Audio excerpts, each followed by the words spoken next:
Hello everyone, welcome back to my channel. Thank you if you've subscribed recently. I've noticed a few more people, so that's really good of you. If you watched my last video, you'll know that I went abroad to the United States recently. I was on holiday, but I wanted to check out a few ways of maybe finding some good deals on Blu-rays while I was out there, maybe pick up some US exclusives. And I think I've got a few good finds. Maybe not as much as I hoped, but it wasn't necessarily that easy to discover. But the one thing that I wanted to discuss first, before I get into everything that I bought while I was out there, was what appears to be this US consumer obsession with DVDs and why DVDs are so popular. I came back home and did a little bit of searching about it, and I'll just show you what I found straight away off the bat. No reason to doubt these figures at all, but DVD sales still making up a large percentage of all sales, far outnumbering Blu-ray and UHDs nowhere yet. I'm sure that'll pick up in time, but this I think is quite staggering. So DVDs first appeared, I want to say, the late 90s. I believe the first one was Twister in 1997, and then the first Blu-ray came out about a decade later, I want to say, maybe even not that long. You know what, let's have a look, shall we? First ever Blu-ray. Well, 2006, yeah, so about a decade. The Fifth Element, Hitch, okay. So some real classics. So in that 10-year window, it seems that everybody went out and bought a DVD player. It makes perfect sense. It was a big leap up from VHS tapes, which were pretty poor quality, and DVD looks a lot better. So everyone's gone out and bought that, and they started building their collection.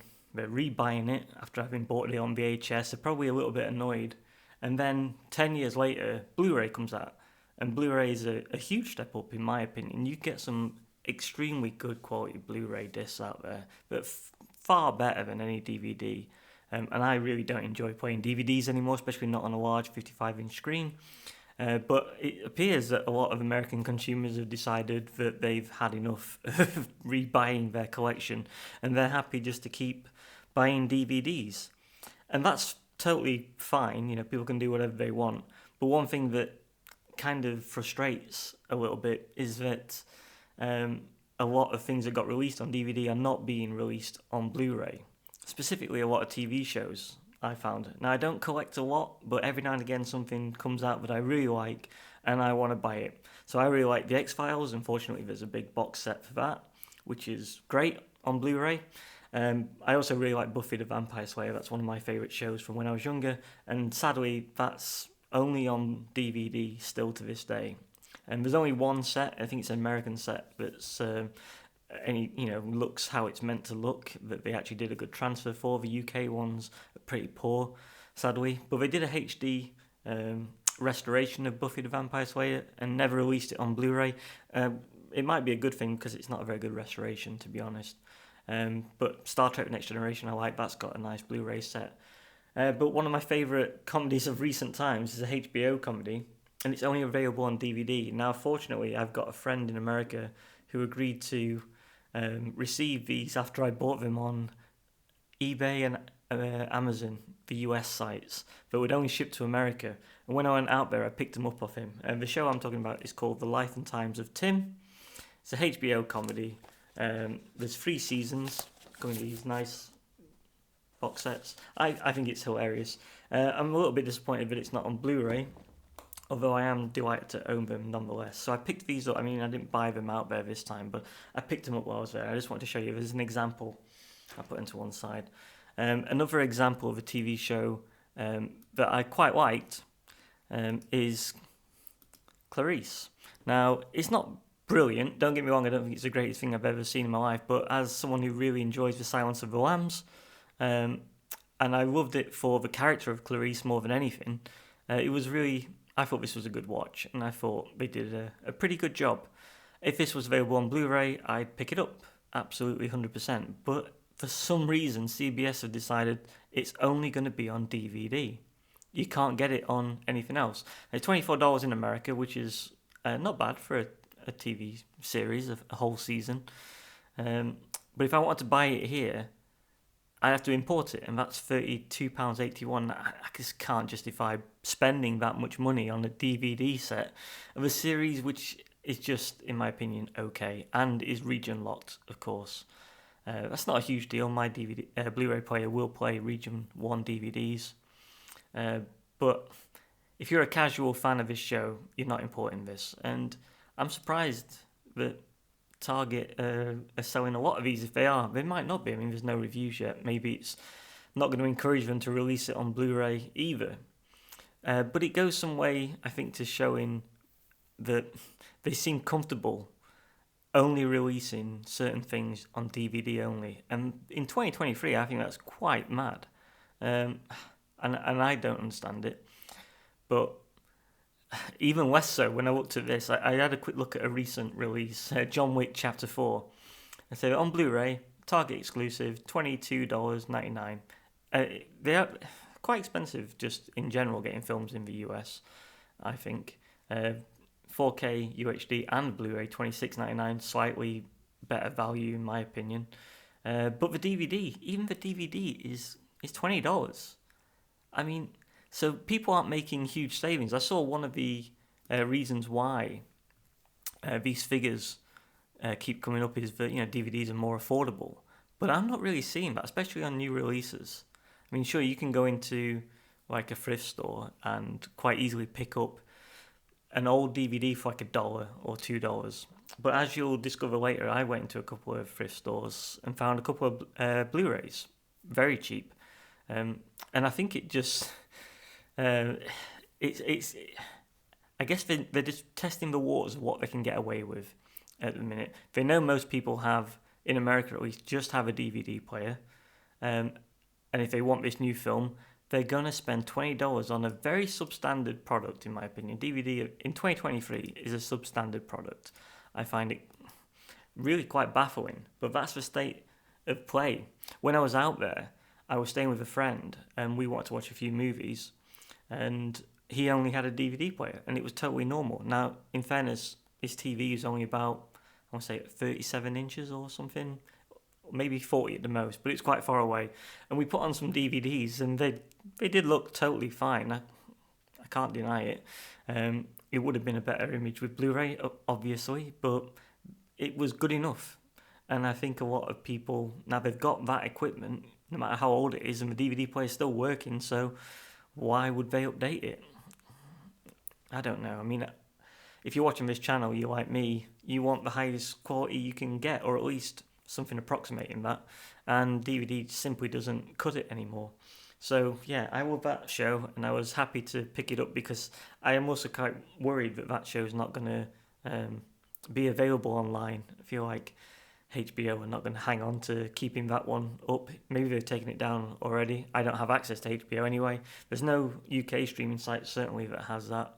So I thought I'd best have it just to make sure I can still watch it as and when I want. With Clarice though, nightmare. I mean, I can't get hold of that anywhere.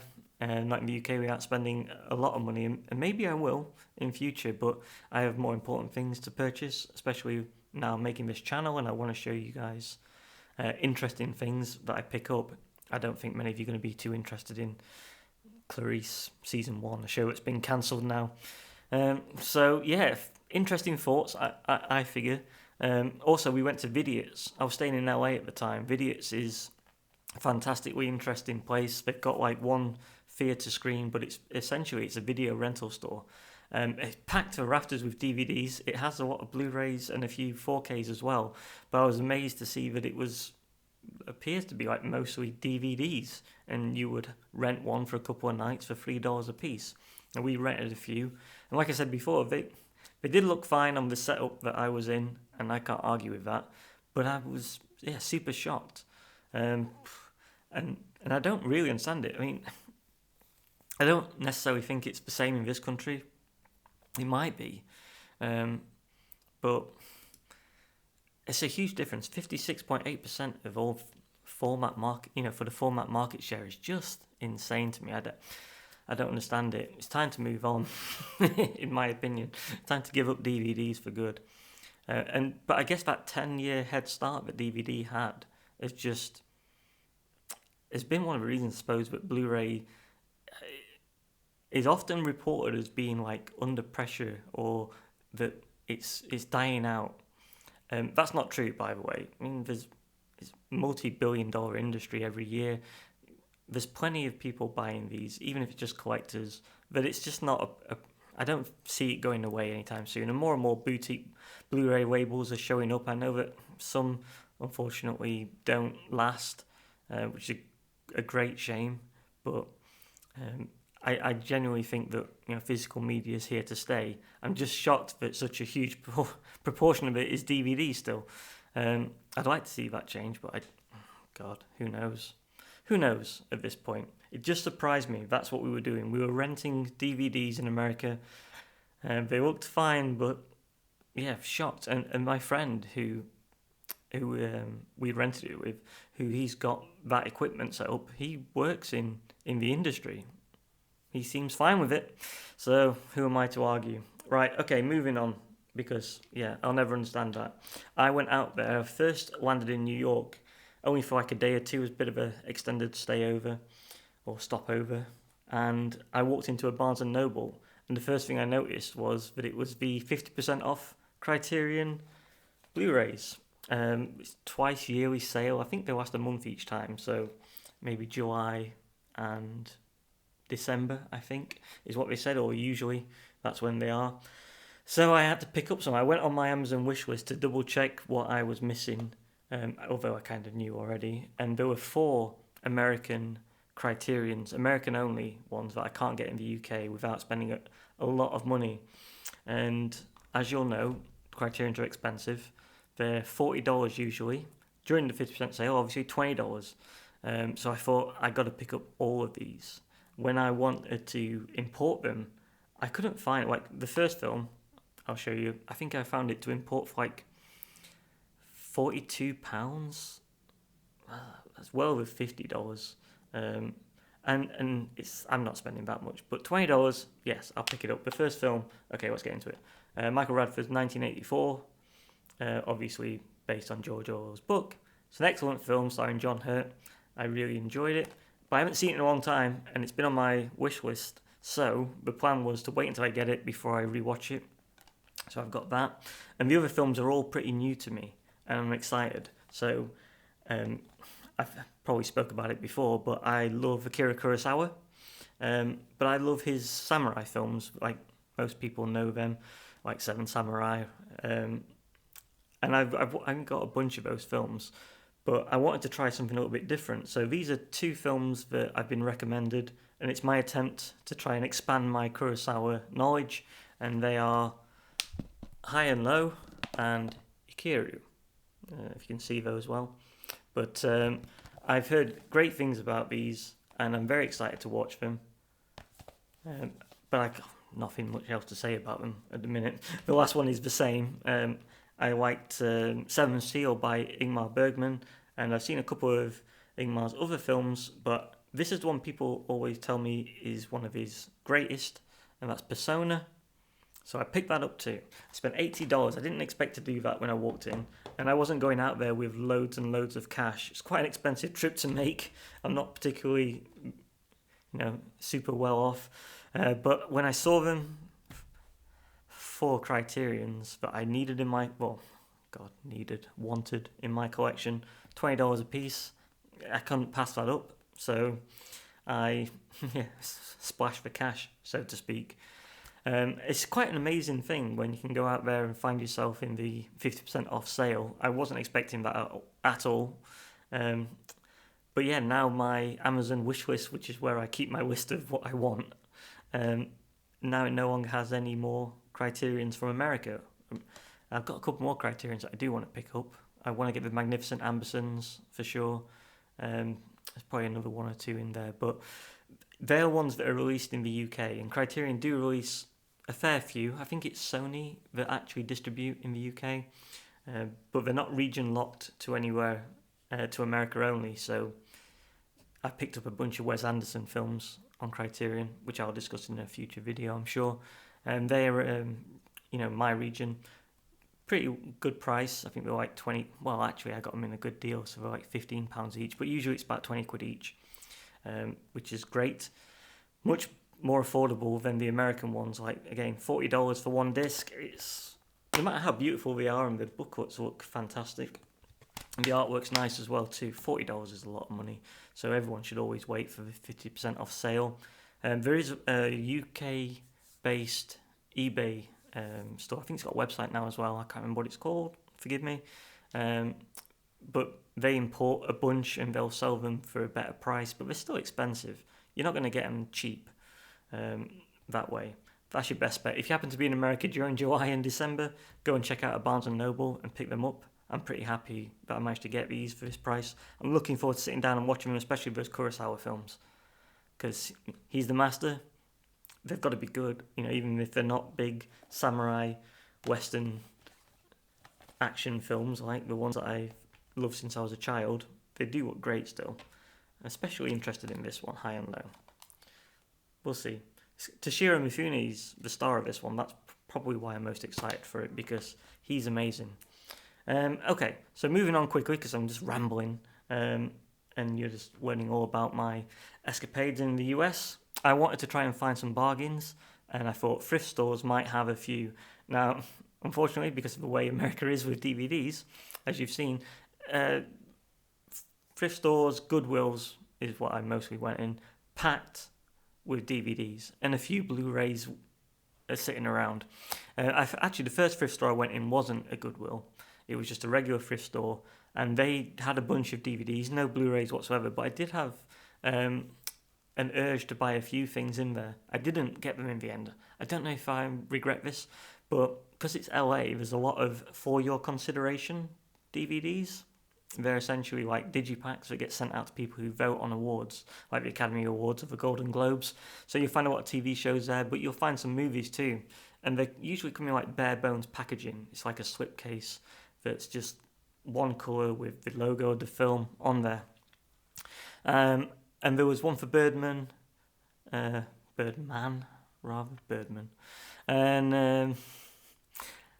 what else was there? American Hustle was one, and Vice was another. Good films, I own them on Blu-ray already. I'd only be buying them because they're interesting, But they weren't ultimately interesting enough for me to pay $5 a piece for them, which is what they wanted. I kind of thought I'll come back later, and I never did. But I suppose you could probably find them all over the place in the US. I actually found a few more in different places for different films. But it is quite an interesting little curiosity, I suppose is the right word, that people get these DVDs, not Blu-rays or anything. They get a DVD in the post saying, for your consideration to vote for us, and eventually they end up in a thrift store somewhere. But I don't think they're meant to do that, to be honest. You can find some on eBay. I've seen them since. I had a quick look. But ultimately, while they would be interesting on the shelf, they don't offer anything except, it's a scratch DVD of a film that will never get played, so I didn't buy them. But I did find some Blu-rays. Not many, but one is actually super interesting. And that is this, The French Connection. It's, William Friedkin's classic film. People love this film. Gene Hackman, Roy Scheider. It is a good film. It's obviously currently been in the news for a bit of controversy, which you'll be aware of probably if you're watching this. Disney and even on the Criterion channel, I think, have edited it slightly. It's not a move I agree with particularly, but for reasons that I think are interesting and that will be discussed in the future. I don't want to just jump on the bandwagon and make a video about it now. I think it's an interesting conversation to have about why companies make that decision, the problems with it, the reasons why part of me doesn't care that much, but I do think having artistic integrity is important. So I'd rather they didn't. Maybe I'd rather they had two versions available if they want to do that. But regardless, I picked it up even though I already own this, a German version of the film. Got a while ago. It's a 2-disc one. It's all in German. I mean, it's fine. The main features in English. I don't know about all of the extras, but because I've not gone through them all yet. But I was happy with that until this controversy appeared, and suddenly there was a huge push on buying the French Connection on Blu-ray. So I thought, oh, well, I've already got it, so I don't care. And then everyone was saying, yeah, but this one, the version that you got, is rubbish. I was like, is it? I mean, I thought it looked pretty good. And I said, no, the one you want is this. This is the best version with the best image and everything else. So I'm going to go on to one of my favourite websites. I'm going to go on Capsaholic. Let's bring that up now. And we're going to talk about, very briefly, French Connection. Is it going to come up? Yeah. And we're going to compare the two that I have. Now, this is the version everyone told me to get, the Filmmaker's Signature Series.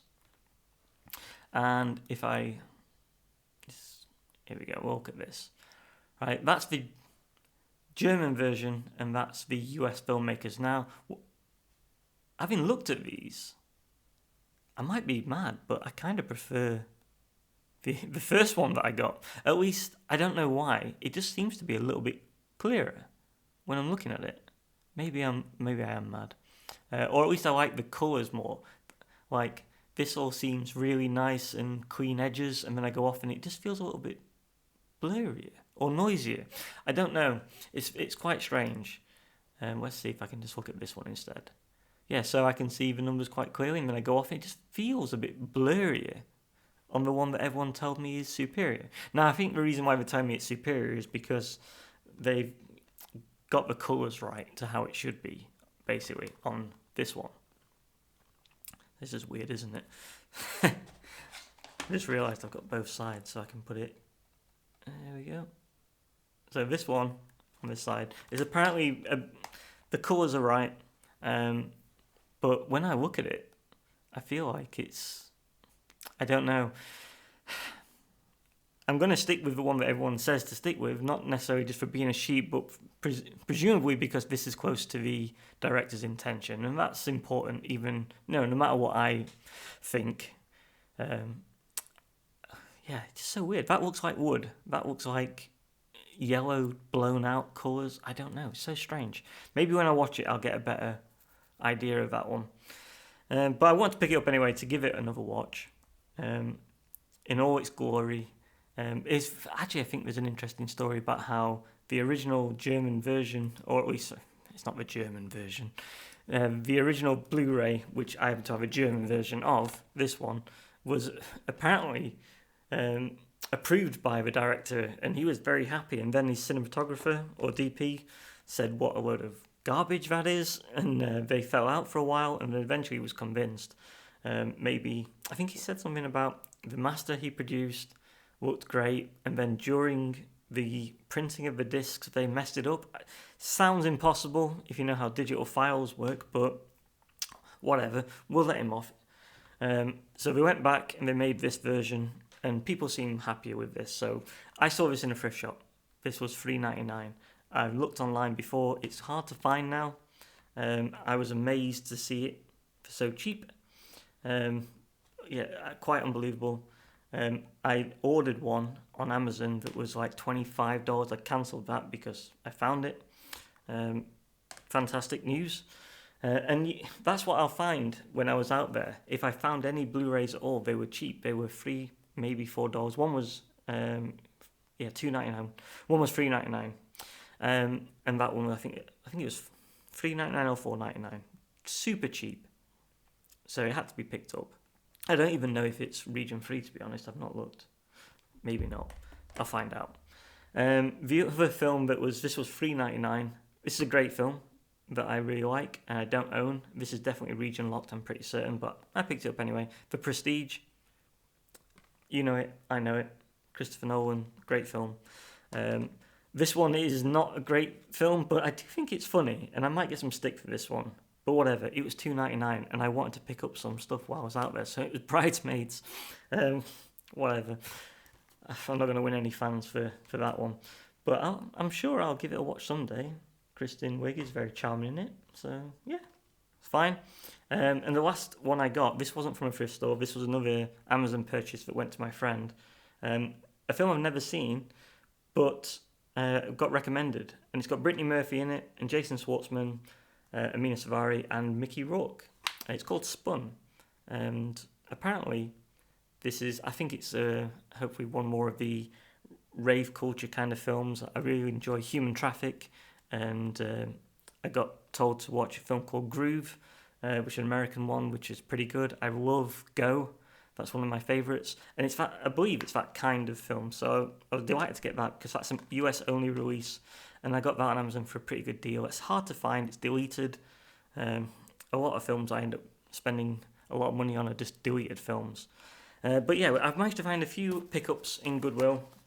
Pretty happy with these. Not that one. Yes, I am happy about getting this.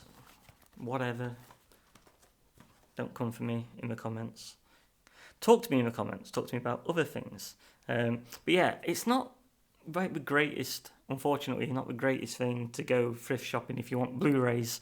I went into a Goodwill one day and there was literally like 4. And I went back later because it was near where I was staying. It was just around the corner. And for some reason, there were like 30. And I was like, oh, I guess somebody just dumped a load in there. That's where I found all of these. And they were all mixed in with all the DVDs. They weren't separated. And I had 5 minutes to spare. So I separated them all out and put them in their own little stack. And then just went through and picked out the few ones that I wanted. Yeah, I had no great reason to pick up the Prestige for an American-only Blu-ray that I shouldn't be able to play. I can, but, I don't have it, and I wanted to get something just to at least show people and to bring home, and it was so cheap. Yeah, I think it's so cheap because people don't really seem to know the difference between DVDs and Blu-rays. It's like, this is a movie, end of story. Or this was often listed just as a DVD on the sticker. DVD, $3.99. All right, okay, I'll take it. So yeah, that's my America finds. I'm most excited to watch my Criterions, and I think that's probably just because they were the most expensive, and I've got to justify that in my head. I'm most excited to see the Akira Kurosawa ones. Yeah, he's great. I'm going to give this one a go, compare and contrast. We'll do another video about this and the other version. We'll talk about how they look, and the controversy surrounding it, because it was controversial, and then we'll talk about like the edits that's been made, why it's happened. I think that's important, because they're not just doing it for no reason, but it has caused a hell of a lot of backlash. Ultimately, it's the wrong decision, obviously, but I think there's a nuanced conversation to be had, and there's a concept that I wanted to propose, or that I would want to propose if I had any say whatsoever, and it's not just like making old versions unavailable. Essentially, it boils down to having different versions available for people and how they can do that, and maybe extending that out to like family-friendly versions of like films that are a little bit too grown up for some children. You could probably make some films more palatable for a young audience with a few cuts and make it an option. Why not? As long as you keep that original version available. Anyway, I've got the original version forever, so if it goes down forever offline, then I'm glad to have it. It's a good film. But yeah, strange situation all around. Anyway, I have waffled on forever. This is going to be the longest video ever. But it was an interesting trip. And if you want to talk to me more about the trip, or comment in the description below. If you want to talk about good finds that you've had, I'd love to hear about it. I love hearing about it when people find some great deals in charity shops or thrift stores in America. It's always great fun. And let me know if you bought any Criterions in the Criterion 50% off sale. I'd like to know if I'm missing out on anything. Anyway, thanks so much for watching. Sorry for rambling on. If you made it this far, amazing. If you're a new person watching, then yeah, subscribe if you like it. If not, don't worry about it. It's fine. I'll catch you later. Thanks so much and have a great day. Bye.